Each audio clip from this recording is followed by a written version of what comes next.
Assalamualaikum warahmatullahi wabarakatuh.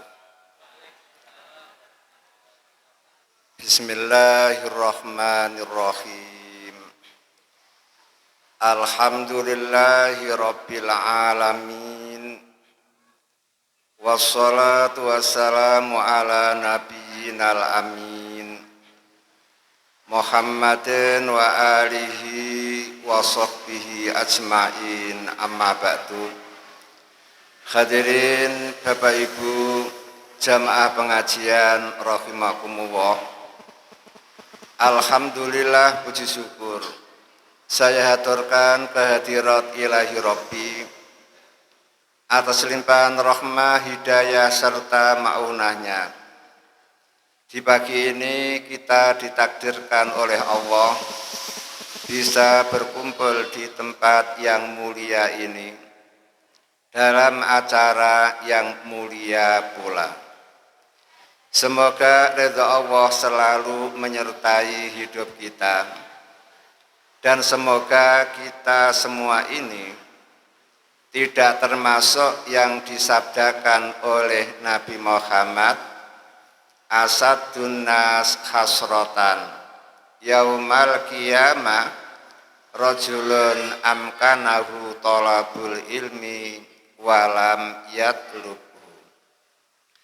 Manusia yang paling menyesal besok pada hari kiamat adalah manusia-manusia yang punya kesempatan mencari ilmu, namun dia tidak mau menggunakan kesempatan itu dengan baik. Ternyata bapak-bapak, ibu-ibu masih bisa menyempatkan diri hadir ke sini dalam rangka thalabul ilmi. Semoga kita dianugerahi oleh Allah ilmu yang bermanfaat, sehingga bisa kita amalkan sebagai bekal untuk menghadap kepada Allah Ta'ala. Hadirin Bapak Ibu jamaah pengajian rahimakumullah, di dalam surat At-Tur, surat yang ke-52 ayat yang ke-28, Allah mengatakan innahu huwal barrur rahim. Sesungguhnya Allah itu zat yang benar-benar baik. Allah itu zat yang benar-benar welas asih. Inilah pernyataan Al-Quran. Berarti Allah itu zat yang betul-betul baik, zat yang betul-betul welas asih. Sebagai bukti baiknya Allah, langit Allah ciptakan untuk tempat berteduh manusia. Bumi diciptakan oleh Allah untuk tempat berpijak manusia. Kemudian manusia hidup di jagat raya ini membutuhkan banyak hal. Ternyata kebutuhan-kebutuhan manusia dipenuhi oleh Allah. Bayangkan kebutuhan primer manusia yang paling primer itu kan 3, Pak. Pertama, oksigen. Ternyata Allah menganugerahkan oksigen kepada manusia tidak pernah habis. Stoknya tidak pernah kurang, terus melimpah ruah. Dan majanan, gratisan. Padahal manusia tanpa oksigen mati. Manusia tanpa bensin masih bisa hidup. Bensin per liter berapa? Kemudian oksigen kebutuhan primer yang paling primer ternyata gratisan dan tidak pernah habis stoknya. Ini bukti yang pertama. Kemudian kebutuhan primer manusia yang paling primer nomor 2 adalah air. 60% tubuh manusia itu membutuhkan air. Ternyata Allah pun menyediakan air dan tidak pernah kurang. Stoknya tidak pernah habis. Tinggal ambil, tinggal menggali, air sudah terpenuhi. Kemudian yang ketiga, kebutuhan primer manusia yang paling primer adalah makanan yang halalan, yang thayyibah. Ternyata Allah pun menyediakan makanan yang halal, yang thayyibah, stoknya pun tidak pernah habis. Lihat ayam. Tiap hari berapa puluh juta ayam yang disembelih oleh orang Indonesia. Setiap hari berapa juta ekor kambing yang disembelih oleh umat manusia. Berapa juta onta yang disembelih oleh umat manusia. Mengapa ayam tidak pernah habis? Mengapa kambing tidak pernah habis? Mengapa lembu, onta tidak pernah habis? Sementara harimau, kita tidak pernah nyate harimau. Nyatanya harimau termasuk hewan langka, hewan yang dilindungi. Burung cendrawasih, kita tidak pernah Pak menggulai burung cendrawasih, nyate burung cendrawasih.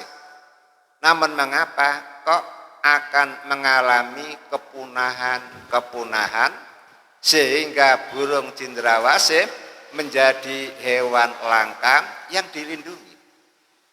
Ini semuanya bukti bahwa Allah adalah Al-Barr, zat yang betul-betul maha baik, Ar-Rahim, zat yang betul-betul maha welas asih. Ternyata tidak hanya berhenti di situ, Pak. Kalau yang saya sebutkan tadi merupakan kebutuhan jasmani manusia.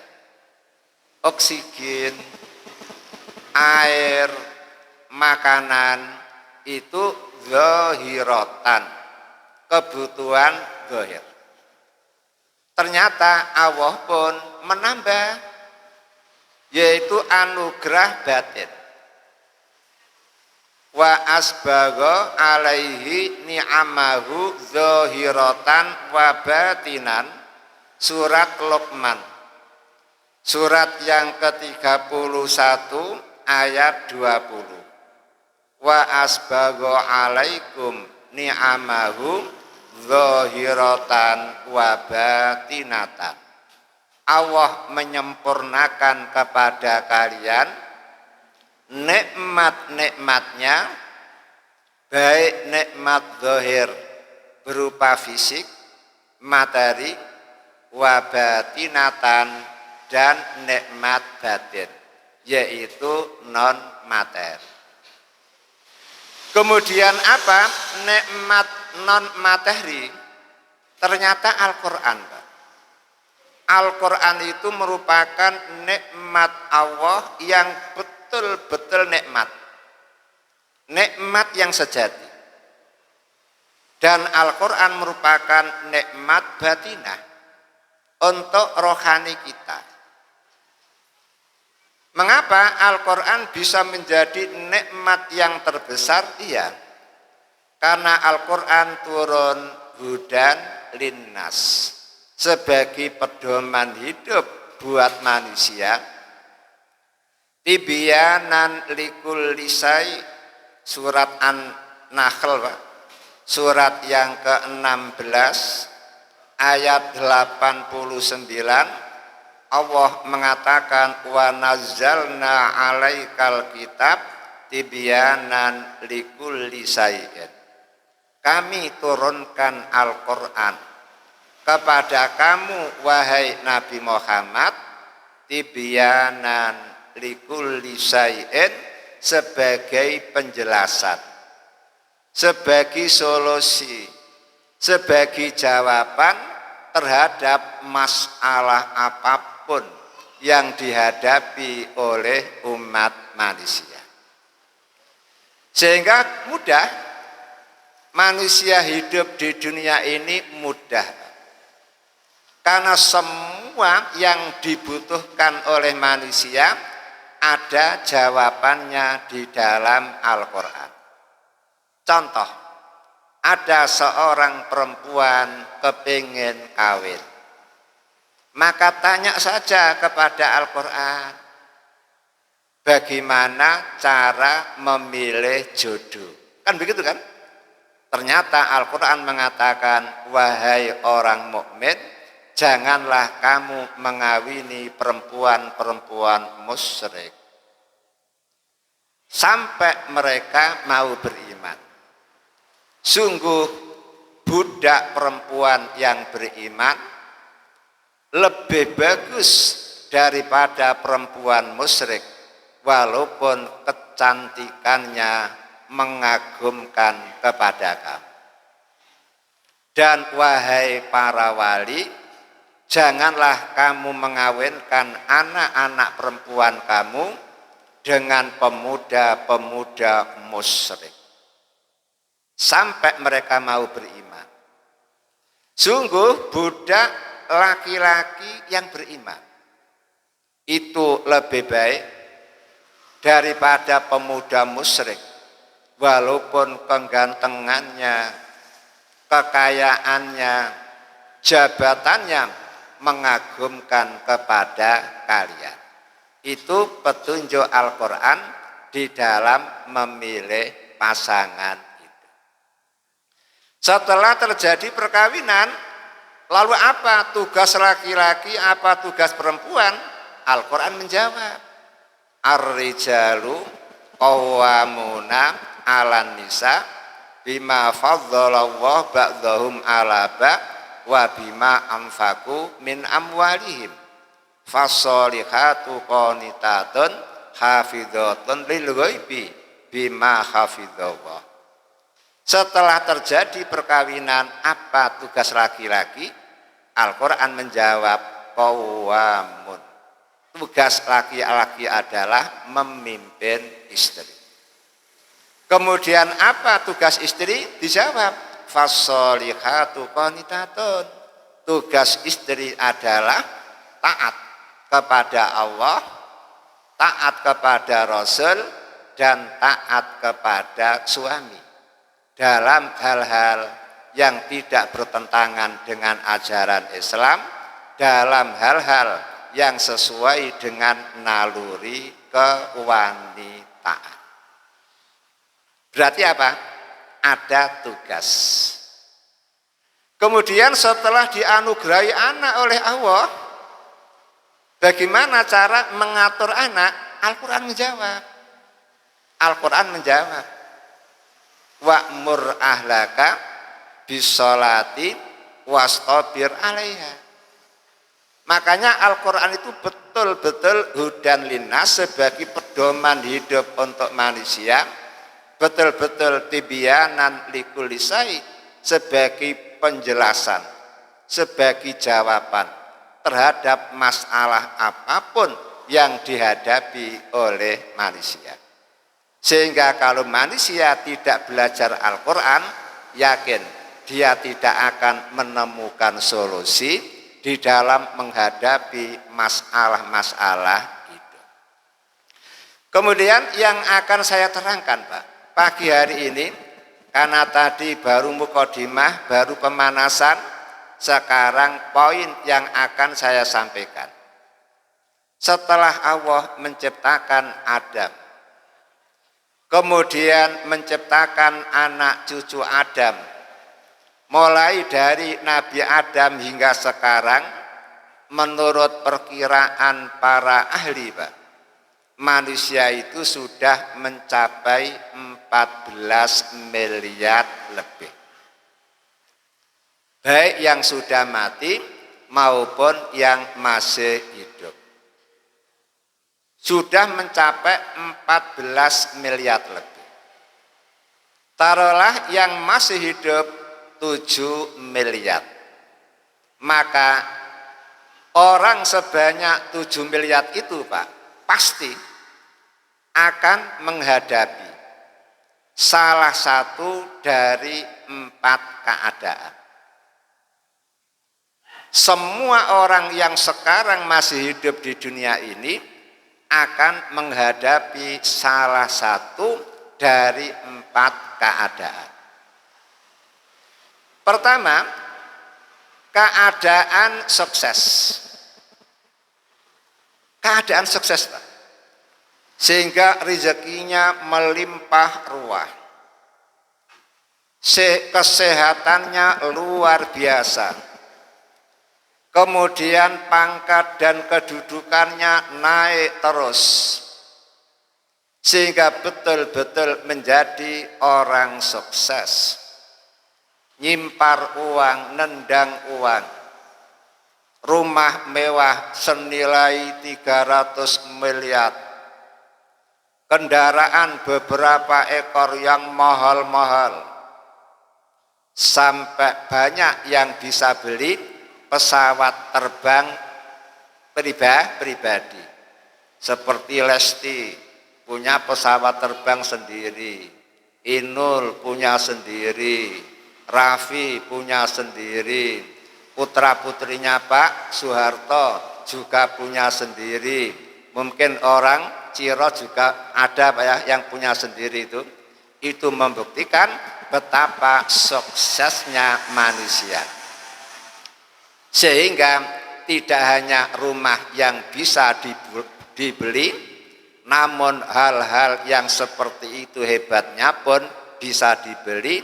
Bahkan rekening di banknya, Masya Allah, gendut-gendut, Pak. Ada yang 500 miliar, ada yang 1 T, ada yang 20 T, bahkan ada yang ratusan. Kalau tidak percaya, tanyakan kepada Mbak Dian Julianti, Pak ya, yang membangun Masjid Kubah Mas, Pak. Itu dia membangun sendiri dengan biaya 20 triliun. 20 triliun disumbangkan untuk membangun masjid. Berarti tabungannya masih banyak. Jadi, sayang dia sudah almarhumah. Padahal dia janda, Pak. Mengapa janda kok bisa sugih? Iya, karena dia dikawin oleh pengusaha Arab Saudi, masih keturunan raja. Lah suaminya mati, karena menurut ajaran Islam, karena suami mati, harta milik sang suami dibagi. Anaknya lanang wedok berarti asobah. Istri sebanyak 4 dapat bagian 1/8. 1/8 dibagi untuk istri 4. Begitu itu masih ratusan triliun. Makanya ibu-ibu Ciro, silakan jenengan yang belum punya jodoh, carilah pengusaha Arab Saudi yang sugih, Pak. Dijamin nanti ketika suami mati, panjenengan dapat bagian waris yang luar biasa. Lah kalau manusia, Pak, menghadapi kesuksesan hidup semacam itu, maka Al-Quran memberi fatwa. Ini yang penting, Pak. Al-Quran datang memberi fatwa. Apa fatwa Al-Quran? Al-Quran menjelaskan di saat Anda menghadapi kesuksesan, di saat Anda mengalami kemewahan, kesehatan, keberhasilan, maka Al-Quran menyuruh aniskurlillah, bersyukurlah kalian kepada Allah. Sehingga perintah syukur, Pak, itu diulang-ulang oleh Al-Quran sampai 5 kali, Pak. Waskuruli, bersyukurlah kalian kepadaku. Surat Al-Baqarah ayat 152. Waskurulillah, bersyukurlah kalian kepada Allah. Surat Baqarah 172. Waskuru nikmatallah, bersyukurlah terhadap nikmat-nikmat Allah. Surat An-Nahl, surat yang ke-16 ayat 114. Waskuru lahu, bersyukurlah kalian kepada Allah. Surat Saba, surat yang ke-34 ayat yang ke-15. Kemudian waskuru lahu diulangi lagi, surat Al-Ankabut, ayatnya cari sendiri. Ini wajibun manjiliun, PR untuk panjenengan, Pak, ya. Dan tidak menjadi apa? Jauh dari Al-Quran. Sekarang cari sendiri di dalam Al-Quran, surat Al-Ankabut nanti ketemu waskuru lahum, bersyukurlah kalian kepada Allah. Ini tausiah Al-Quran. Sehingga setiap panjenengan, kapanpun panjenengan memperoleh kesuksesan, maka pesan Al-Quran satu, yaitu bersyukurlah kalian kepada Allah Ta'ala.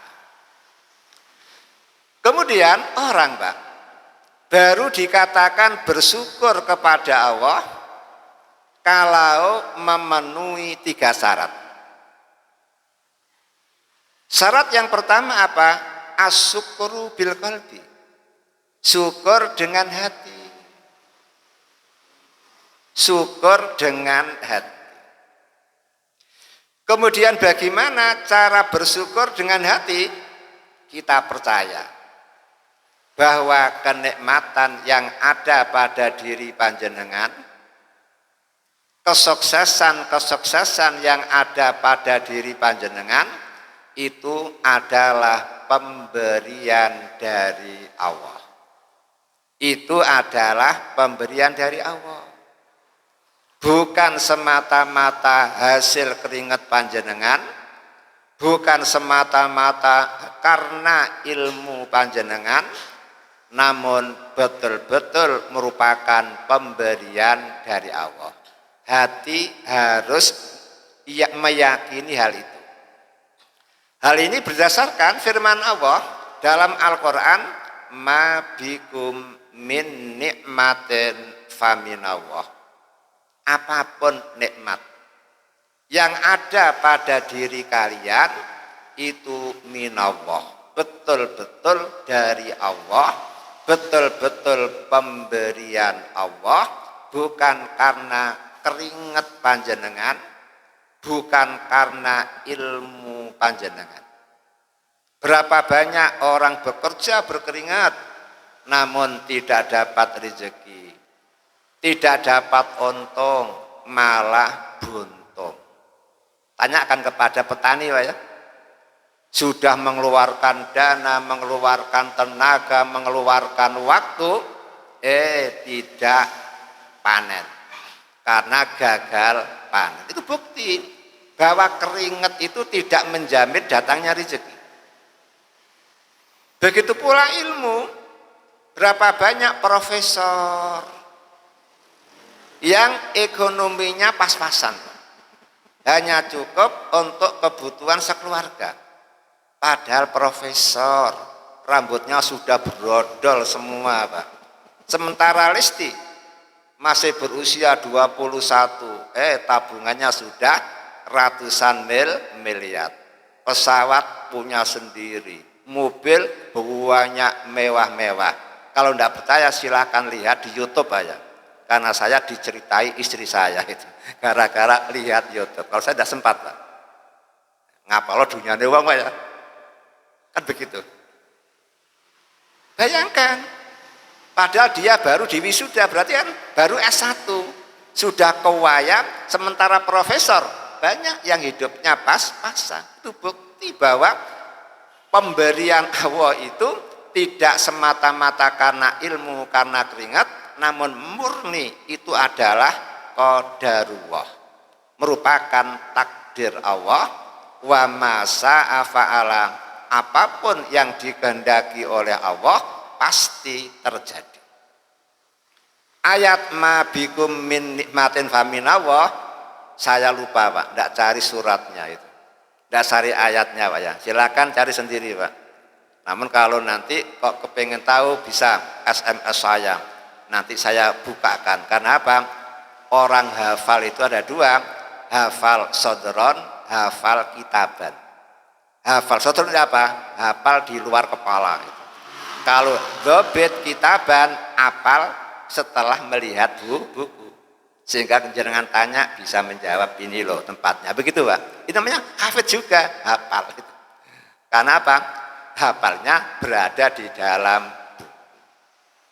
Lah kalau ada orang Pak tidak mempercayai kalau nikmat keberhasilan yang ada pada dirinya itu merupakan pemberian dari Allah, berarti dia tidak bersyukur, malah kufur. Kufurun nikmah. Karena kufrun nikmah maka akan diancam oleh Allah Ta'ala. Ancamannya apa? Jenengan bisa lihat kasus Qarun. Setelah Qarun menjadi orang terkaya Pak, dan kekayaan Qarun tidak bisa ditandingi oleh orang zaman sekarang Pak. Saking kayanya Qarun dinasihati oleh Nabi Musa, wahai Qarun la tafroh, walaupun kamu kaya raya, walaupun kamu serba bisa, kamu jangan sombong. Karena kamu kaya raya itu pemberian dari Allah. Apa jawab Qarun? Sasa. Kata siapa? Saya sugih karena Allah. Innama utituhu ala ilmin indi. Saya sugih semacam ini karena saya adalah SE, sarjana ekonomi. Karena saya adalah MBA, lulusan Jerman. Bayangkan Pak, tidak mengaku kalau itu pemberian Allah. Dianggap itu karena kecerdasan dia di dalam berusaha, kecerdasan dia di dalam mengatur ekonomi, kecerdasan dia di dalam apa? Investasi saham dan lain sebagainya, sehingga duduk manis, uang berkembang seperti Mas Sandiaga Uno ya, duduk manis, duitnya berkembang terus karena apa? Investasi saham. Itu anggapan Qarun. Lah karena anggapan yang semacam itu salah dalam pandangan Allah, akhirnya Qarun dihukum oleh Allah. Akhirnya apa? Fa khasafna bihi wa bidarihil ardh. Allah menenggelamkan bumi. Bumi yang ditenggelamkan. Gara-gara bumi ditenggelamkan oleh Allah, akhirnya Qarun ikut tenggelam, rumahnya ikut tenggelam, berangkas uangnya ikut tenggelam, berangkas emasnya ikut tenggelam, semuanya tenggelam. Dan security yang menjaga rumahnya tidak ada yang mampu menolong. Padahal mereka ada di sekitarnya. Mengapa tidak mampu menolong?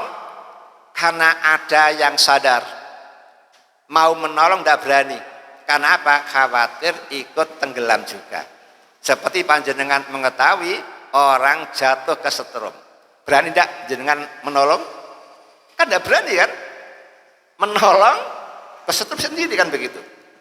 Kemudian ada yang ingin menolong, tapi sayang dia kaget, kesengeren, sehingga tidak mampu menolong.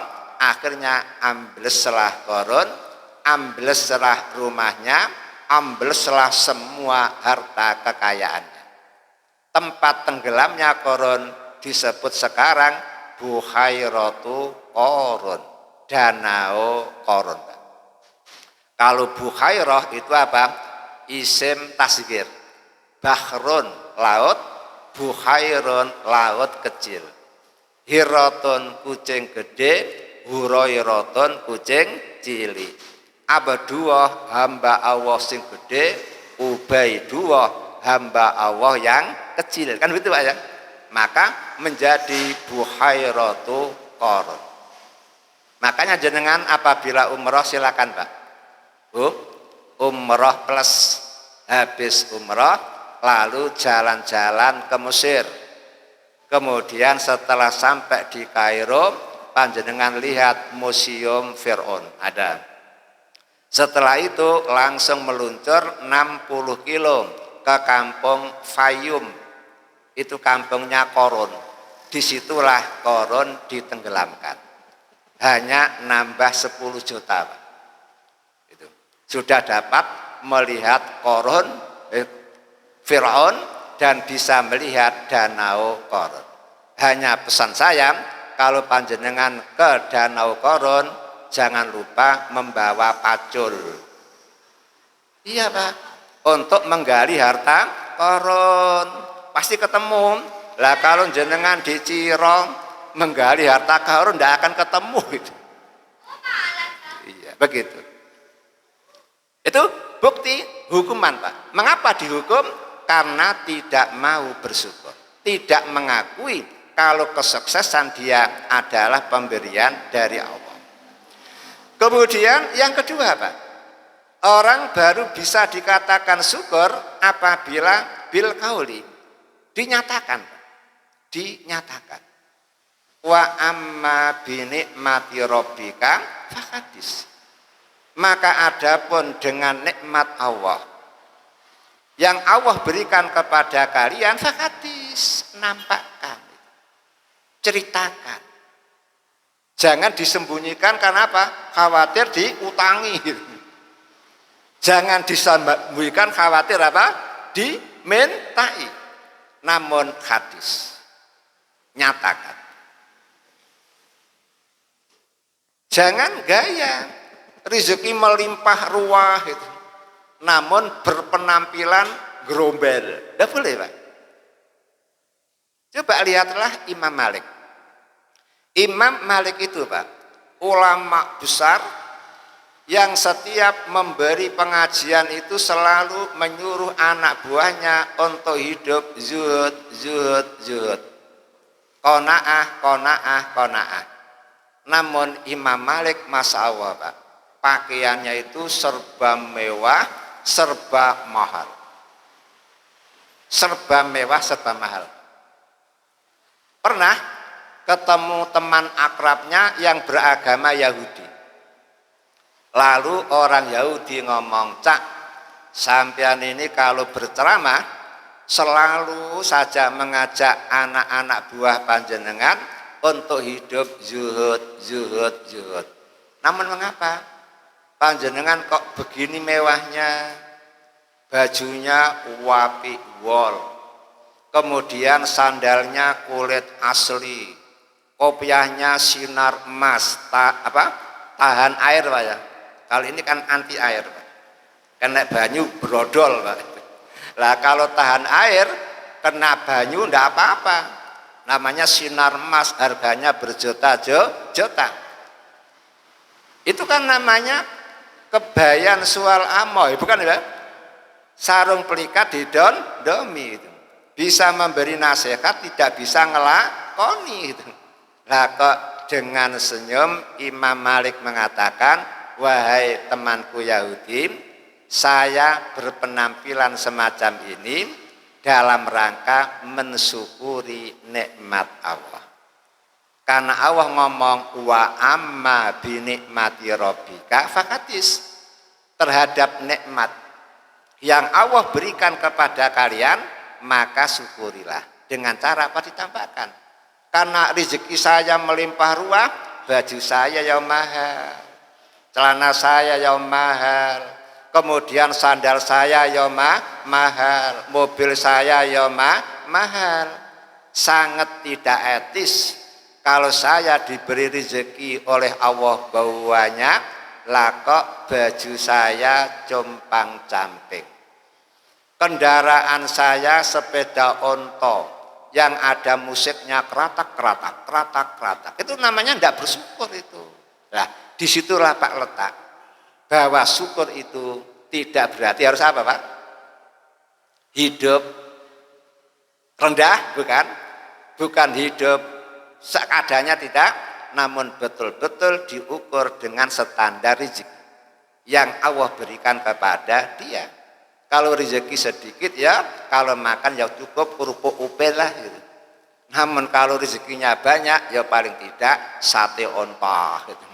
Sate apa lagi Pak? Kuda, kan begitu. Sehingga badan betul-betul kuat karena Allah memberi rezeki itu untuk kebutuhan kita. Kemudian yang ketiga, bersyukur dengan anggota badan. Dalam hal ini Allah Ta'ala mengatakan dalam surat As-Saba, surat yang ke-34, kemudian ayat 13, i'malu ala Dawuda syukron. Wahai keluarga Daud, bekerja keraslah sebagai tanda syukur. Berarti bekerja keras, Pak, itu sebagai tanda syukur. Makanya Nabi Muhammad ketika malam hari sholat malam, rakaat yang pertama setelah Fatihah membaca Baqarah tamat, ditambah Ali Imran tamat, ditambah surat An-Nisa tamat. Berapa juz Pak? 5 juz 4 lembar. Satu rakaat. Wa yaqra'u mutarasilan, ketika Nabi membaca Baqarah, Ali Imran, An-Nisa itu mutarasilan Pak. Membacanya itu berlahan-lahan, bukan bukan, tapi mutarasilan. Bila Nabi Muhammad ketemu ayat yang menerangkan azab, Nabi berhenti, lalu berlindung kepada Allah dari azab. Bila Nabi bertemu dengan ayat tentang surga, berhenti, Nabi mohon surga kepada Allah. Bila ketemu ayat yang membahas tasbih, Nabi Muhammad pun berhenti, yusabihu, Nabi bertasbih. Seperti itu Pak. Rukuknya pun lama sekali, sujudnya pun lama sekali, sampai kakinya itu abuh. Mengapa abuh? Karena terlalu lama berdiri, tidak bergerak Pak, sehingga darah turun semuanya. Aisyah mengatakan, Mas, panjenengan sudah dijamin surga oleh Allah. Dosa-dosa panjenengan dijamin oleh Allah untuk diampuni. Mengapa panjenengan kok masih beribadah sedemikian keras? Apa jawab Nabi? Afala uhibbu an akuna abdan sakura. Wahai adikku Aisyah, aku bekerja keras semacam ini, aku beribadah seserius ini dalam rangka syukur kepada Allah. Apa ya? Jadi kalau panjenengan diberi sehat oleh Allah, kemudian isinya kok hanya dibuat nontok ikatan cinta, itu syukur apa tidak Pak itu? Padahal berapa jam itu? Ngaji semacam ini 1 jam. Mengapa? Banyak yang loyo, kan begitu kan? Banyak yang ngantuk. Sementara nonton sepak bola, ya gimana Pak? Padahal hidup di dunia Pak, qalilun, sangat sebentar kan? Sehingga Al-Quran mengatakan wa inna yauman inda rabbika ka alfi sanatin mimma ta'udun. Satu hari besok di akhirat sama dengan 1000 tahun di dunia ini. Berarti kalau panjenengan diberi umur 125 tahun Pak, sama dengan hidup 3 jam di akhirat. Berarti kalau panjenengan diberi umur 62,5 tahun, sama dengan hidup di akhirat 1,5 jam. Bayangkan itu Pak, 1,5 jam Pak. Itu kalau jenengan berumur 62,5 tahun. Bayangkan. Padahal akhirat lahiyal hayawan, kehidupan yang sejati, bahagia sengsaranya manusia di akhirat ditentukan oleh di dunia ini. Sehingga Nabi mengatakan ad-dunya mazra'atul akhirah. Dunia ini waktunya tanam. Kapan panennya? Al-akhirah, bisa di akhirat. Dan apa yang panjenengan tanam akan tumbuh di sana, Pak. Menanam kebaikan, tumbuh kebaikan di sana. Kalau ada orang menanam kejahatan, maka hasilnya juga di sana. Nah, setelah panjenengan mengetahui semacam ini, maka panjenengan jangan sampai melewatkan waktu nganggur tanpa diisi dengan kebaikan. Bukankah mengucapkan subhanallah kebaikan? Bukankah mengucapkan la ilaha illallah kebaikan? Bukankah membaca bismillahirrahmanirrahim berapa Pak pahalanya? 190. Membaca Fatihah total berapa pahalanya Pak? Ya 1410 ayat. Kan begitu. Kan luar biasa. Mengapa kok tidak dilakukan? Sementara waktu dibuang-buang hanya untuk nonton Kian Santang. Siapa lagi Pak? Mak Lampir. Itu kan mubazir itu ya. Padahal kita akan menuju ke akhirat sana. Hadirin yang berbahagia, setelah Allah memerintahkan kita bersyukur kepadanya di saat kita memperoleh kesuksesan, ternyata Allah itu tidak hanya menyuruh, Pak.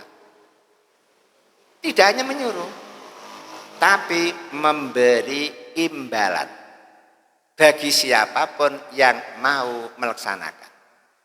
Apa imbalannya? Al-Quran mengatakan surat An-Nisa ayat 147, ma yaf'alullah bi'adzabikum in sakartum wa amantum.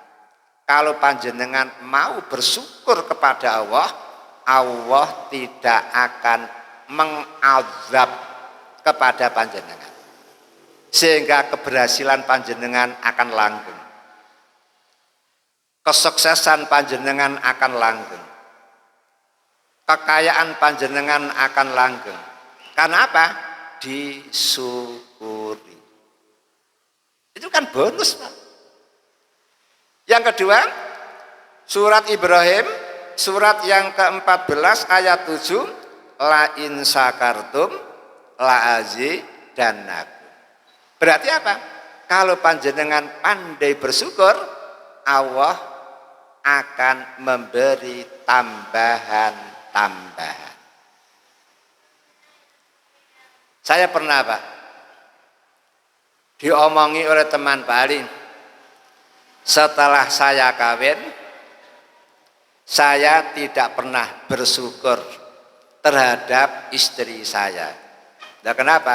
Saya khawatir kalau saya bersyukur terhadap istri, nanti istri saya ditambah lagi Pak, 2 menjadi 3 menjadi 4, begitu Pak, pahamnya? Bukan itu Pak. Kalau panjenengan diberi nikmat oleh Allah berupa istri, diberi nikmat oleh Allah berupa suami, kemudian panjenengan mau bersyukur kepada Allah, sehingga panjenengan ramut suami panjenengan seperti jenengan meramut bayek Pak ya, mangan disuapin, pipis dicawiin, pakaian dipakein, mau tidur dinina boboin, insya Allah Pak, Allah akan menambah cinta kasih suami kepada panjenengan. Begitu pula panjenengan yang laki-laki, kalau bersyukur kepada Allah karena nikmat istri, sehingga panjenengan betul-betul setia kepada istri, memenuhi kewajiban panjenengan terhadap istri, maka istri panjenengan akan semakin cinta kepada panjenengan, istri panjenengan akan semakin gemati kepada panjenengan. Itu namanya Pak, tambahan. La in sakartum la azidannakum. Bukan tambahan fisik, namun tambahan kebahagiaan, tambahan kemesraan dan kekompakan dan seterusnya. Seperti itu. Kemudian keutamaan syukur yang ketiga Pak, surat Az-Zumar, surat yang ke-39 ayat 7, wa in taskuru yardhahu lakum. Jika kalian betul-betul bersyukur kepada Allah, Allah pasti ridho kepada kamu. Bayangkan, diridhoi oleh Allah. Padahal Al-Quran mengatakan wa ridwanullah akbar.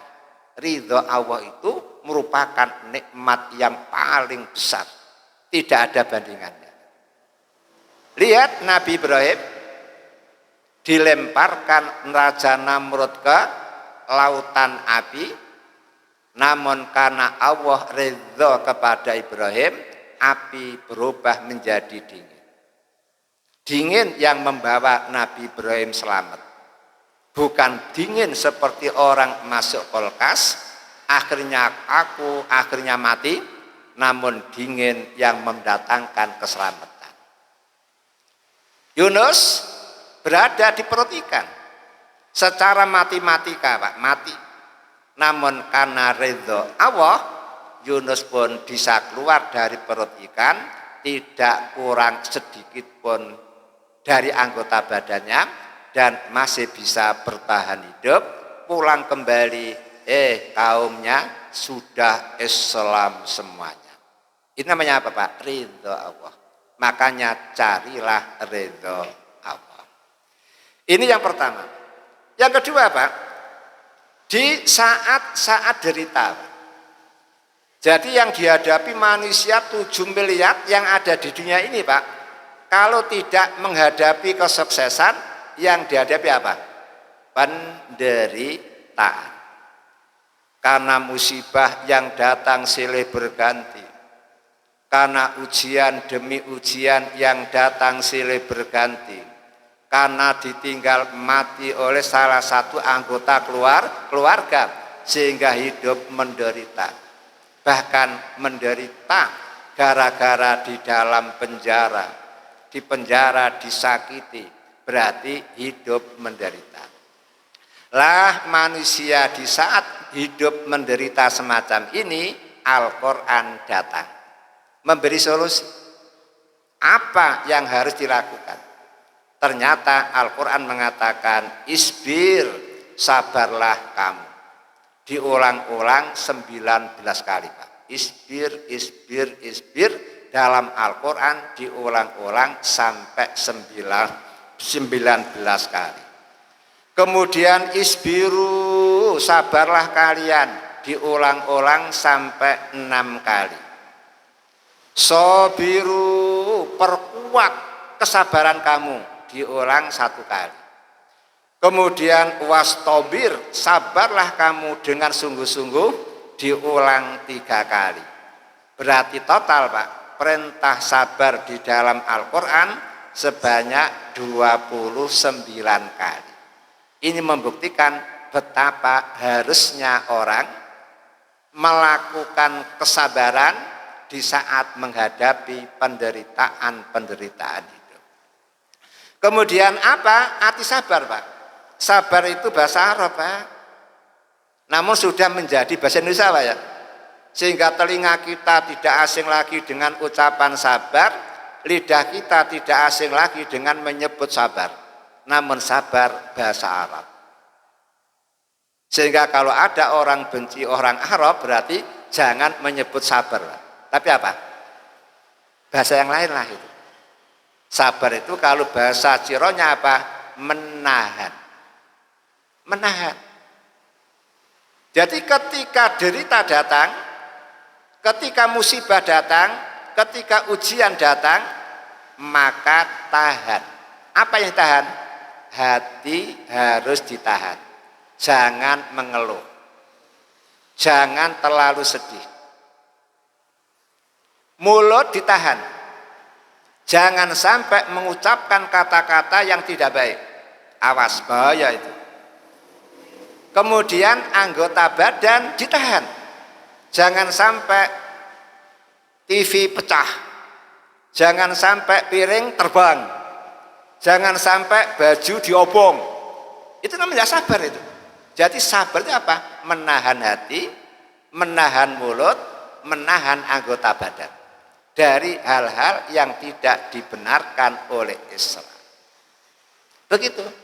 Makanya Nabi tegas, siapa yang ditinggal mati oleh keluarganya, kemudian sako, menyobek-nyobek saubahu pakaiannya, doroba, memukul saudara dadanya, peluak, laisa minna, dia tidak termasuk umatku.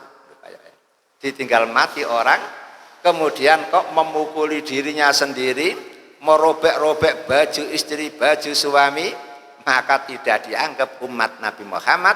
Makanya orang Syiah itu menurut hadis itu Pak, tidak dianggap umat Nabi itu. Karena apa?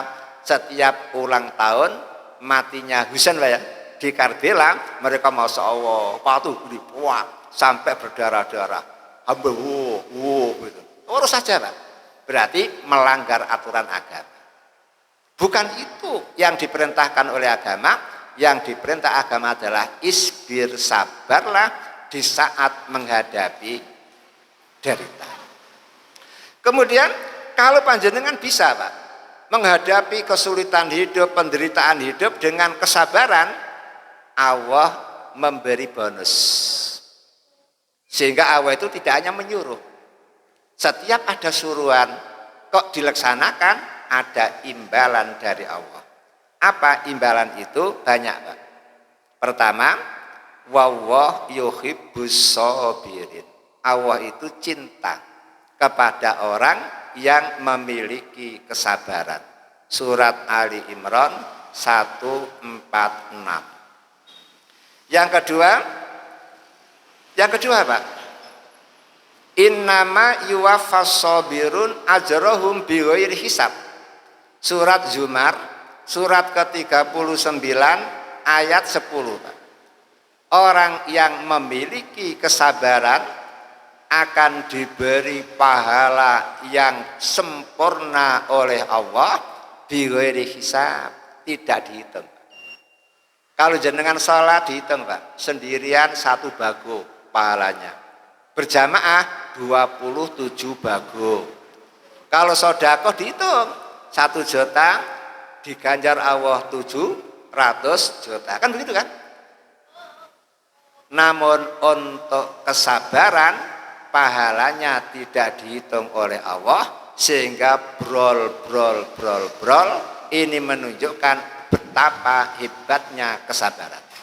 Maka panjenengan harus betul-betul memiliki kesabaran yang tangguh. Kemudian bonus yang ketiga apa? Dalam surat Al-Furqan, surat yang ke-25 ayat 75, ulaika yuzzaunal ghurfata bima sabaru wa yulaqauna fiha tahiyatan wa salama. Orang-orang yang memiliki kesabaran Pak, besok pada hari kiamat akan ditempatkan oleh Allah di surga yang paling tinggi, sehingga disebut ghurfah, kamar-kamar yang paling tinggi di dalam surga. Kemudian yang kedua, akan terus memperoleh ucapan selamat dari malaikat, memperoleh penghargaan dari malaikat. Itulah enaknya orang yang memiliki kesabaran. Kemudian poin yang ketiga Pak, fi sa'ati ta'ah. Salah satu yang pasti dihadapi oleh manusia sedunia adalah apa Pak? Saat-saat taat beribadah. Saat-saat taat beribadah. Jadi kan ada kan orang itu Pak, waktu saatnya dia tekun ibadah, Masya Allah, sholat jamaah tidak pernah tertinggal, tahajud tidak pernah tertinggal, duha tidak pernah tertinggal, kemudian puasa Senin Kamis tidak pernah tertinggal, infak harian tidak pernah tertinggal, dengan orang pun baiknya luar biasa. Berarti pada saat itulah disebut apa? Sa'atut ta'ah, saat-saat taat beribadah pada Allah. Lah kalau panjenengan berada di masa seperti itu, Pak, apa petunjuk Al-Quran? Al-Quran memberi petunjuk, jaga keikhlasan dan jaga keistiqomahan. Itu, Pak. Jadi di saat panjenengan sekarang ini, Pak, kan termasuk orang yang ibadah kepada Allah, maka usahakan jaga keikhlasan. Karena percuma, Pak, panjenengan puasa kalau tidak ikhlas, percuma kalau panjenengan bersedekah tidak ikhlas, percuma kalau panjenengan menghadiri majelis taklim tidak ikhlas, karena keikhlasan adalah penentu diterima atau tidak diterimanya amal ibadah. Kemudian mengapa perlu istiqomah? Iya. Karena apa? Saat ini panjenengan taat beribadah. Siapa tahu tahun depan, periode depan malas beribadah. Padahal Nabi Muhammad mengatakan innamal a'malu bil khawatim. Sesungguhnya amal itu dilihat akhirnya. Dilihat akhirnya. Ele, baik mati. Berarti husnul khotimah. Baik, ele, mati. Su'ul khotimah. Makanya kalau sekarang ini jenengan kok di masa-masa tekun beribadah kepada Allah, dua ini yang dijaga. Keikhlasan harus dijaga, kemudian keistiqomahan harus dijaga. Ya. Saya percepat karena waktunya habis. Kemudian yang keempat, Pak, saat-saat maksiat. Saat-saat maksiat. Memang ada, Pak, manusia, Pak. Tiap hari pekerjaannya itu dosa terus, Pak. Seperti preman itu ya. Tiap hari itu mesti malaki orang gitu. Tiap hari mesti pernah memukul orang gitu. Tiap hari pernah mengganggu orang. Berarti mereka ini berada di saat-saat maksiat. Lah orang-orang yang berada di masa-masa maksiat ini, Pak, Al-Quran datang memberi tausiah. Apa tausiah Al-Quran?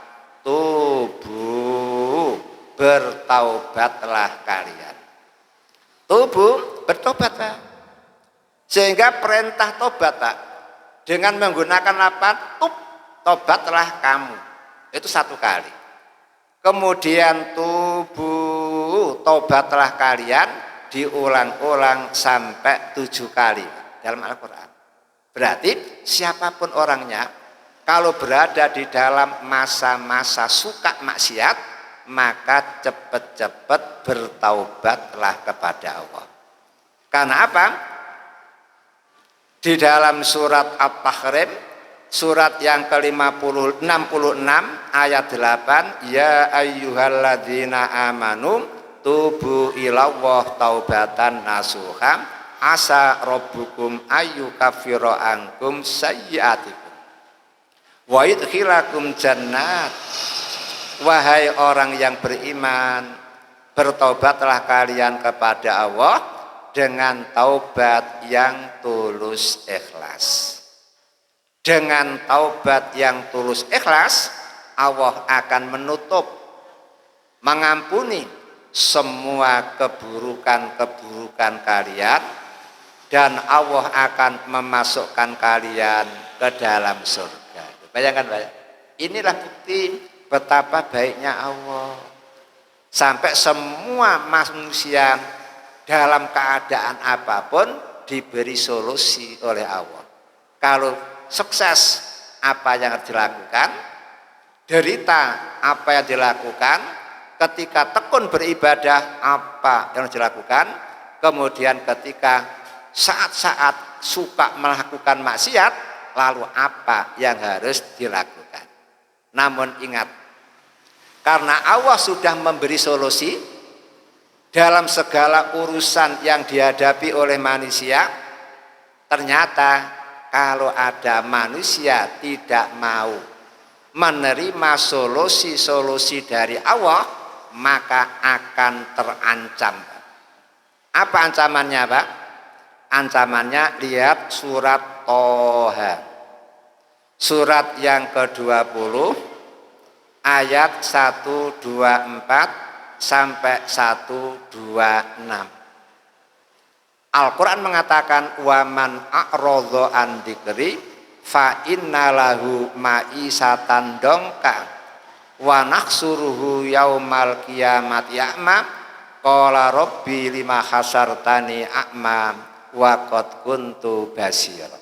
Bayangkan, Pak, kata Al-Quran, siapa berpaling dari peringatanku, ketika sukses disuruh syukur tidak mau, ketika menderita disuruh sabar tidak mau, ketika tekun beribadah disuruh ikhlas istiqomah tidak mau, ketika tekun maksiat disuruh tobat kau tidak mau, berarti berpaling dari peringatan Allah. Maka orang semacam ini akan diberi kehidupan oleh Allah zongka, kehidupan yang sempit. Gara-gara menderita disuruh sabar tidak mau, akhirnya susah saja, Pak, ya. Karena sedih akhirnya apa? Stres. Karena hukuman itu. Karena terlalu sedih akhirnya apa? Bunuh diri. Itu namanya apa? Karena tidak mau mengikuti tausiah Al-Quran. Wong disuruh sabar, sabar tidak dilaksanakan, malah sedih. Padahal Al-Quran tidak pernah menyuruh sedihlah kamu, tidak ada itu. Akhirnya apa? Stres. Malah bunuh diri. Itu namanya dongkan, hidup sempit. Dan yang kedua, besok ketika hari bangkit, Pak, mereka yang berpaling dari tausiah Allah akan mengalami kebutaan. Buta, Pak. Hidup di alam baru, belum kenal lapangan, ternyata buta. Jenengan bisa membayangkan, Pak, bagaimana menderitanya buta, Pak. Kalau ingin tahu silakan tanya Bung Roma Irama, Pak, ya. Itu baru buta di dunia, belum buta di akhirat. Makanya orang-orang ketika bangkit dari kubur dalam keadaan buta, mereka protes sama Allah. Ya Rob, lima khasartani a'ma. Mengapa engkau kumpulkan aku di padang mahsyar dalam keadaan buta? Wa qad kuntu basira. Padahal ketika aku hidup di dunia dulu bisa melihat itu, melihat ini. Apa kata Allah? Kadzalika atatka ayatuna fanasita. Demikian ini karena apa? Ayat-ayatku, tausiah-tausiahku sudah datang kepada kamu, namun kamu mengabaikan. Wa kadzalikal yauma tunsa, maka pada hari ini kamu pun dilupakan oleh Allah, dilupakan oleh malaikat. Inilah, Pak, resiko. Makanya kesimpulan pengajian ini apa? Di saat panjenengan sukses, pandai-pandailah bersyukur. Di saat panjenengan sedih, menderita, pandai-pandailah untuk bersabar. Di saat panjenengan tekun beribadah, pandai-pandailah memasang niat yang ikhlas dan istiqomah. Di saat panjenengan terjebak dalam kemaksiatan, cepat-cepat telah bertaubat, insya Allah semuanya menjadi mudah. Sekian, kurang lebihnya mohon maaf. Wal afu minkum. Assalamualaikum warahmatullahi wabarakatuh.